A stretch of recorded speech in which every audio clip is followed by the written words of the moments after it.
guys, welcome back to NFT Inspo. For today's video, we are going to show you how to fix the Samsung washer 9C8 error code. So if you're interested, let's start the tutorial. In this case, the first thing you need to do here is you need to turn on the washer. Now from there, press the temp, spin, rinse, spin, then return the knob until you see the 006, which indicates error code 9C8. Now, for the next step, hold the start button until it beeps. Then hold the smart control button for 3 seconds until it beeps and press the temp to reset. The displayed number should change to 005. Now from then on, repeat the reset sequence. Hold start until it beeps and hold smart control for 3 seconds until it beeps.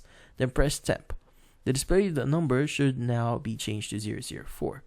Now, continue repeating the reset process until the screen goes blank.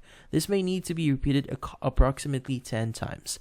Now, once the display shows no numbers, hold the start button until it beeps. Power off the washer, and you should hear a pump sound indicating the reset.